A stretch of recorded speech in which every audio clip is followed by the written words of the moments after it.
কোনো পুরুষ মানুষ যদি দ্বিতীয় বিয়ে করে মারা যায়, দ্বিতীয় স্ত্রীর গর্ভে যদি কোনো ছেলে সন্তান না থাকে, প্রথম স্ত্রীর গর্ভে যদি ছেলে সন্তান থাকে, ওই ছেলেদের কি ছোট মার ভরণ পোষণ দেওয়া আবশ্যক? দরকারি প্রশ্ন এবং একটু ক্রিটিক্যাল প্রশ্ন। একজনের দুই স্ত্রী, প্রথম স্ত্রীর গর্ভে সন্তান আল্লাহ তাআলা দিছেন, দ্বিতীয় স্ত্রীর গর্ভে সন্তান দেন নাই, 30 সন্তান। এই ভদ্রলোক যদি মারা যান, এক বইয়ের ঘরে ছেলে মেয়ে হয়েছে, এখন এই ছেলে মেয়েরা তাদের যে আপন মা, তার তো ভরণ পোষণ দিবেই, কর্তব্য তাদের। প্রশ্ন হলো ওই সৎ মায়ের ভরণ পোষণ দিতে হবে কিনা। এর উত্তর হলো সৎ মায়ের উপরে ভরণ পোষণ দেওয়া তাদের উপরে আপন মায়ের উপরে দেওয়া যেরকম ফরজ, এরকম ফরজ না। কিন্তু বাবার স্ত্রী অর্থাৎ তিনি সৎ হইল মা, সেই হিসাবে অবশ্যই তার ভরণ পোষণ দেওয়ার সামর্থ্য থাকলে, হাদিয়া তোফা দেওয়ার সামর্থ্য থাকলে, মা সুলভ আচরণ, স্নেহ, মমতা সাধ্য অনুযায়ী তাকে দেওয়ার চেষ্টা করা উচিত। এটা সুসন্তান এবং নেককার বান্দা হওয়ার জন্য জরুরি। কথা কি বুঝতে পারছি? এখন যদি বলেন যে তাদের উপর যদি ফরজ না হয় তাহলে মহিলার ভরণ পোষণ কে দিবে? ইসলামে কোনো শূন্যতা নাই, কোনো প্রকার সংকট নাই।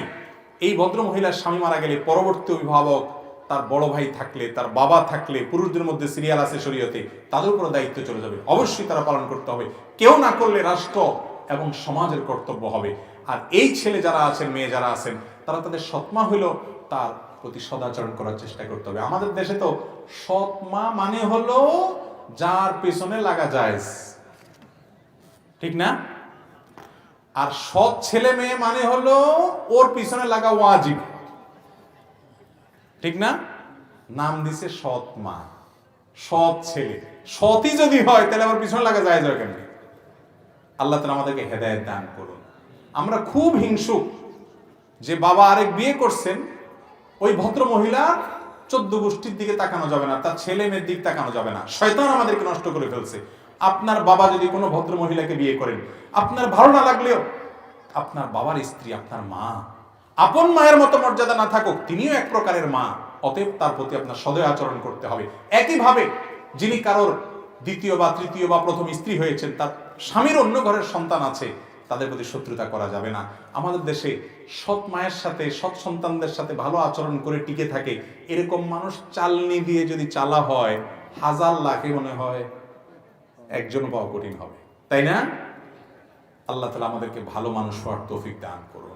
ভালো মন লাগে, কোরআন হাদিস বোঝা লাগে, আল্লাহর গোলামি করতে হয়, যে আল্লাহ যা বলেছেন আমার বুঝে আসুক আর না আসুক আমি করব। আল্লাহ আমাদেরকে আমাদের তৌফিক দান করুন।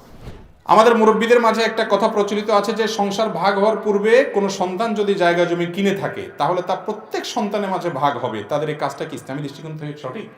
ভুল। সংসার ভাগ হওয়ার আগে আপনার একটা ছেলে বড় হয়েছে, সে নিজে নিজে কামাই করে নিছে, এরপর জমি কিনছে, তার এই জমির ভাগ সব সন্তানকে দিতে হবে এমন কোনো কথা কেন সবাইকে দিবে? ওরা ছোট আছে, ওরা বড় হয়ে ওরা উপার্জন করবে, যার যতটুকু নসিব আছে সে ততটুকু কামাই করে নিবে।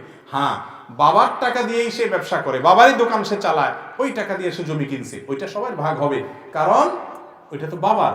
অতএব বাবারটা সব সন্তান পাবে। কিন্তু সন্তান নিজে একটু উপার্জন করছে, অনেক সন্তান আছে বাপের টাকায় বিদেশ গেছে, তার কর্তব্য হলো বিদেশ যাওয়ার পরে বাপ জমি বিক্রি করে পাঠাইছে, ওই টাকাগুলো পাঠায়া বাবার জমি কিনে দিবে বা ওই টাকা পরিশোধ করে দিবে।